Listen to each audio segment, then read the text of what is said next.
Number 7. COVID-19 is a man-made bioweapon. I know you find it puzzling for a virus to take over the whole world in such a short span of time, infecting millions and killing thousands. But let's get to the point. To genetically engineer a new virus, scientists can combine pieces of viruses they've seen before.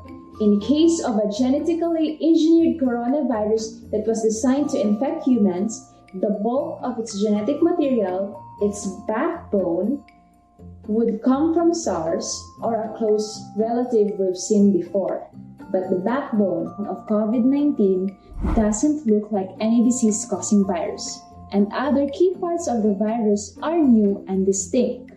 Researchers led by Shan-Lu Liu at the Ohio State University say there is no credible evidence of genetic engineering. The virus genome has been sequenced, and if it had been altered, we would expect to see signs of inserted gene sequences. But we know now that the points that differ from bad viruses are scattered in a fairly random way, just as they would be if the new virus had evolved naturally.